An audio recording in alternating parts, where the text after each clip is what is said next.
Hello students, welcome to A to Z পরীক্ষা। তো আজকে তোমাদের করা কিছু প্রশ্নের উত্তর নিয়ে চলে এসেছি পিএসসি ক্লার্কশিপ মেন্স। তোমরা অনেকেই প্রশ্ন করেছো, পার্সোনালি হোয়াটসঅ্যাপও করেছো। তো সেই বিষয়গুলো আজকে পুরোপুরি ক্লিয়ার করে দেবো। দেখো, প্রথমে একটা প্রশ্ন করেছো যে খাতায় কি মার্জিন দিতে হবে। দেখো, যদি তোমাদের প্রশ্ন আগের বারে যেরকম এসেছিল, ধরো কোশ্চেন এসেছে রিপোর্ট, রিপোর্টের কোশ্চেন থাকার পরে যদি গ্যাপ থাকে, জায়গা দেওয়া থাকে যে এটুকুর মধ্যেই তোমায় লিখতে হবে, তাহলে তার আলাদা করে মার্জিন দেওয়ার কোনো প্রয়োজন পড়ছে না। কিন্তু যদি কোশ্চেন বুকলেটটা আলাদা থাকে, তখন কি করবে? তখন খাতা তুমি চাইলে এখানটা ফোল্ড করে নিতে পারো। ঠিক আছে? তারপর তাহলে, বা যদি মনে হয় যে না আমি মার্জিন দেবো, তখন সেটা মার্জিন দিয়ে নিতে পারো। এছাড়া দরকার নেই। ঠিক আছে? ধরো দিয়ে দিল সারাংশ বা প্রেসি দিয়ে দিল, দিয়ে নিচে জায়গা দেওয়া রয়েছে।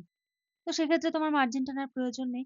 কিন্তু যদি কোশ্চেন গুলো পরপর দেওয়া থাকে এবং তারপর তোমাকে সাদা খাতায় লিখতে হয়, তখন সেক্ষেত্রে তো অবশ্যই মার্জিন টানতে হবে, এটা দেখার সৌন্দর্য। বা যদি খাতা ভাঁজও করে নাও, সেটা যেন এরকম হয়, বক্স। ঠিক আছে? এরকম ভাঁজ করে বা মার্জিনের বক্স, সেখানে এরকম পার্টে পার্টে লেখা থাকবে, গ্যাপ দিয়ে আবার আরেকটা লেখা থাকবে, যেন জিনিসটা দেখতে সুন্দর লাগে। ধরো এটুকুর মধ্যে একটা লিখলে, আবার এইটুকুর মধ্যে একটা লিখলে, যেন মার্কস দেওয়ার এক্সামিনাররা জায়গা পায়। ঠিক আছে? চলো পরের প্রশ্ন। ট্রান্সলেশন আর রিপোর্ট কিভাবে কম সময়ে ভালো লেখা যাবে। দেখো, বাংলা মিডিয়ামের স্টুডেন্টসদের ক্ষেত্রে অনেকেরই কি হয়, এই ইংলিশ লেখাটা নিয়ে একটা ভীতি থাকে। হ্যাঁ, ট্রান্সলেশন রিপোর্ট কেন? কারণ এখানে তোমাকে নতুন নতুন ট্রান্সলেশনের ক্ষেত্রে দেখা গেল কোনো একটা বাংলা ওয়ার্ড, সেটার ইংলিশ জানো না, তাই তো?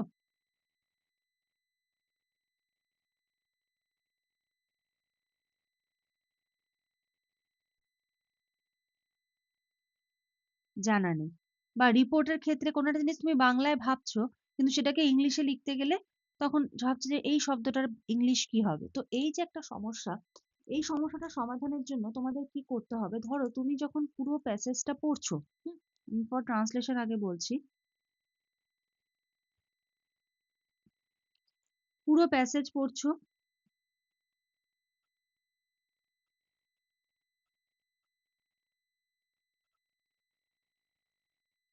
ধরো দুটো ওয়ার্ড তোমার জানা নেই, দুটো শব্দের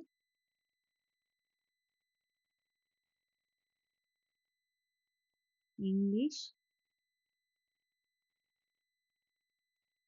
জানা নেই। ঠিক আছে? দুটো শব্দের ইংলিশ তুমি জানো না। তো সেক্ষেত্রে কি করবে? প্যাসেজের মূল ভাবটা বুঝবে।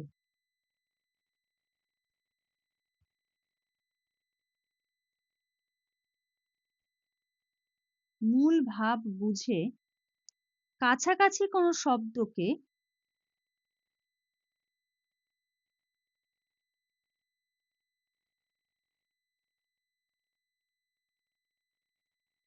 কাছাকাছি কোনো শব্দ ব্যবহার করবে। কারণ ছেড়ে আসাটা তো ঠিক না। তো ধরো তুমি কোনো একটা সেন্টেন্স, একটা শব্দ জানো না, সেটার জন্য তোমার সমস্যা হচ্ছে। তো সেক্ষেত্রে কি করবে? যে কাছাকাছি, সেই শব্দটার কাছাকাছি যদি কোনো শব্দ থাকে, সেটাকে ব্যবহার করে বা মূল ভাব বুঝে সেটা লিখে আসবে। ছেড়ে কিন্তু একদমই আসবে না। আর রিপোর্টের ক্ষেত্রেও সেম জিনিস। রিপোর্টের ক্ষেত্রে তোমার যদি রিপোর্টে তুমি কোনো একটা শব্দের অর্থ জানো না, তো সেই সেন্টেন্সটাকে যখন বাংলায় তুমি চিন্তা করছো, সেটাকে একটু চেঞ্জ করে দাও। চেঞ্জ করে কোনো সহজ কিছু চিন্তা করো, যাতে যাতে তোমার লিখতে কিন্তু সুবিধা হয়। আর স্কিল যদি গ্রো করতে হয়, এই ট্রান্সলেশন আর রিপোর্টের ক্ষেত্রে স্কিল যদি বাড়াতে হয়, তাহলে রিডিং পড়ো প্রচুর।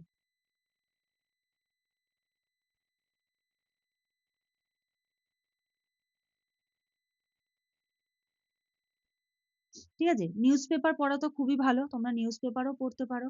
কিন্তু এখন যেহেতু হাতে সময় কম, এখন তোমাদের নতুন টপিক সম্বন্ধে জানতে হবে,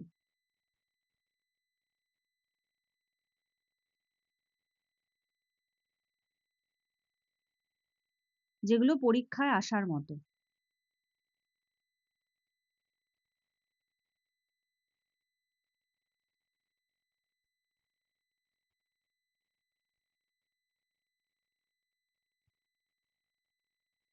ঠিক আছে? এখন তোমাদের নতুন টপিক জানতে হবে যেগুলো পরীক্ষায় আসার মতো। কারণ নিউজপেপার তুমি সারা বছর পড়লে ঠিক আছে। এখন তো কারণ হাতে সময় কম না? এখন তোমাদের নতুন, নতুন টপিক তো সুতরাং রিডিং পড়ো। প্রচুর, প্রচুর করে রিডিং পড়ো। যেই শব্দটা জানো না সেটাকে আন্ডারলাইন করো, করে মার্ক করো। এরকম ভাবে কিন্তু নিজের প্রস্তুতিটা নাও। আচ্ছা। আরেকটা প্রশ্ন করেছে যে ঘড়ি নিয়ে যাওয়া যাবে কিনা? হ্যাঁ? যদি তোমার নরমাল ওয়াচ হয়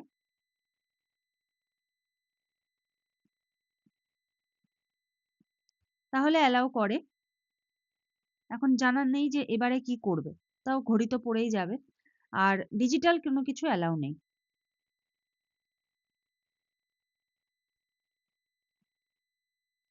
আচ্ছা, পেন নিয়ে যেতে হবে নাকি পেন দিয়ে দেবে পরীক্ষা কেন্দ্র থেকে? 2019 এ কিন্তু পেন নিজেদেরকেই নিয়ে যেতে হয়েছিল। এবারে যদি পরীক্ষা কেন্দ্র থেকে দেয় সেটা আলাদা ব্যাপার। কিন্তু আমার মনে হয় পেনটা নিয়ে যাওয়াই ভালো।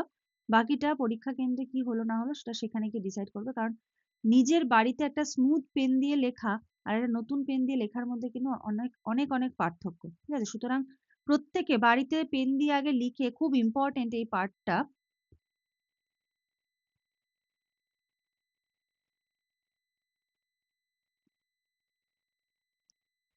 পেন দিয়ে লিখে স্মুথ করে নেবে। যদি তোমাদের নিজেদের পেন দিয়ে লিখতে দেয় তাহলে কি তোমার লিখতে হাতে স্পিড পাবে। কারণ নতুন পেন হলে দেখবে নতুন পেনে কিন্তু সেই স্মুথনেসটা আসে না। সুতরাং প্রত্যেকে কিন্তু পেন নিয়ে যাবে। পরের প্রশ্ন, ১ ঘন্টায় ৬টা প্রশ্ন এখনো হচ্ছে না। কিভাবে এটা ঠিক করব? দেখো এটার কোনো বিকল্প নেই, এটা হলো প্র্যাকটিস। আর আমি তো বলেছি যে এই প্র্যাকটিসের জন্য তোমাকে প্র্যাকটিস সেট খুঁজতে হবে না। যারা শোনোনি অনেকেই স্কিপ করে চলে যাও না? খুব ইম্পর্টেন্ট কথা, প্র্যাকটিস সেট খুঁজতে হবে না, নিজেই বানাবে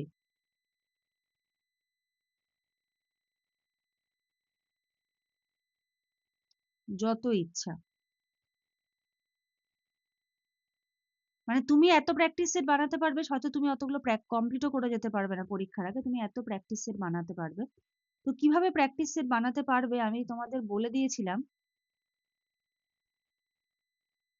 দেখো, যে বলেছিলাম বাড়িতে ঘড়ি ধরে 6টা টপিক লেখা শুরু করবে, 6টা টপিকের স্ক্রিনশট নেবে, নিজেই প্র্যাকটিস সেট বানাবে। No need to create PDF, PDF করার সেটার প্রয়োজন নেই, গ্যালারিতেই রাখো। দেখে ওই 6টা টপিক ফোনটাকে ফ্লাইট মোড করে নাও যেন কোনো ফোন এসে ডিস্টার্ব না করে। ১ ঘন্টায় ওই 6টা টপিক লেখো। লেখার পরে কি করবে? সলিউশন দেখে মেলাও। ভুল হলে নতুন শব্দগুলো সমস্তটা লিখে রাখো। দেন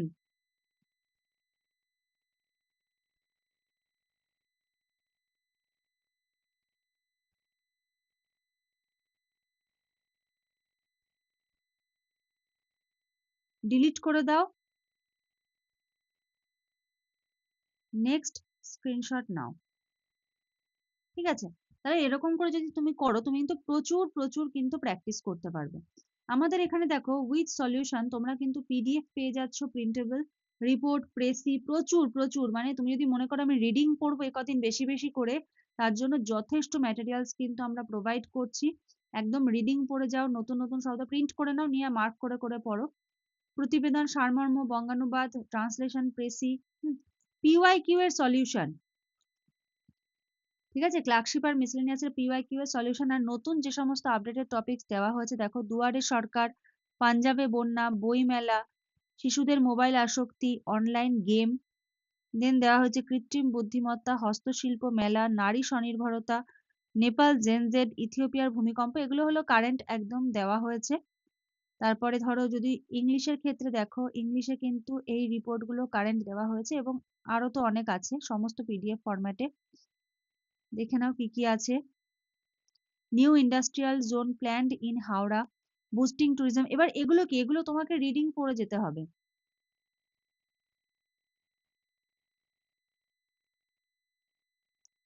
রিডিং পড়তে হবে লেখা প্র্যাকটিসের সাথে সাথে।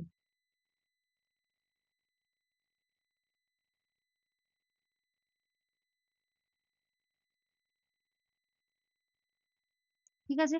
কারণ দেখো, ধরো তোমাকে দিয়ে দিল new industrial zone planned in Howrah, এবার এটা সম্বন্ধে যদি তুমি কিছুই না জানো, ঠিক আছে, কিছুই যদি না জানো কি লিখবে? এই কারণে কি? এই কারণে কিন্তু প্রচুর কিন্তু এই যে লেখা প্রচুর পড়তে হবে। টপিক গুলো দেখো, dengue outbreak alarms Kolkata. Next বলেছে modern health care facilities transform West Bengal's medical infrastructure. Then দেখো বলেছে defect crimes on the rise, experts want digital deception, West Bengal scales up green energy mission, operation Mahadev, operation Sindoor. তারপরে হলো Shubhanshu Shukla becomes first India to in space in over 40 years. Decoding India first national caste census in 96 years. Alarm bell ring, global surge in terrorism sparks renewed concern. তারপরে দেখো car blast near Delhi red fort, 150 years of Bande Mataram. Dreamliner disaster, Air India flight crashes into hostel. India's economic Everest. বিকশিত রাজ্য বিকশিত ভারত, 103 অমৃত Bharat station. এই সমস্ত topic কিন্তু নতুন দেওয়া হয়েছে। পাচ্ছ তো তোমরা এদিকে 100টার বেশি তোমরা পেয়ে যাচ্ছ, কিন্তু এই টপিক গুলো নতুন কি কি অ্যাড হয়েছে, 100টা টপিক তো বলা পসিবল না, কিছু টপিক তোমাদের বললাম যেগুলো নতুন দেওয়া রয়েছে। আর ট্রান্সলেশন প্রেসে যদি রিডিং পড়ে প্র্যাকটিস করতে, তার জন্য কিন্তু এখানে ধরো 100টা, এখানে 150, মানে টোটাল 250টা প্লাস। আর এখানে ট্রান্সলেশন হলো 350 প্লাস কিন্তু তোমরা পেয়ে যাচ্ছ। কি পেয়ে যাচ্ছ? পিডিএফ। এটা কিন্তু কোথাও পাবে না তোমরা, পার্সোনালি তোমাদের পিডিএফ হোয়াটসঅ্যাপে দেওয়া হচ্ছে।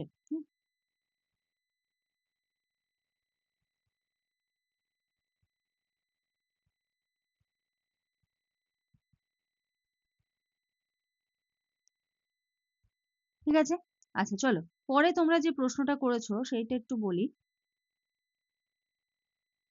তাহলে বোঝা গেল কিভাবে প্র্যাকটিস করবে। মনে রাখবে 6 স্ক্রিনশট রুল, 6 SS রুল।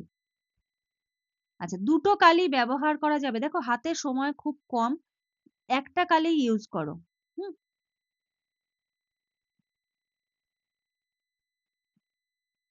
দুটো কালি যদি বাড়িতে তুমি নিজে প্র্যাকটিস করে দেখো যে 1 ঘন্টার মধ্যে তুমি দুটো কালি ইউজ করে পারছো না, কারণ এক্সাম হলে ব্যাপারটা অন্যরকম হয়, বাড়িতে ব্যাপারটা কমফোর্ট জোনটা অন্যরকম হয়।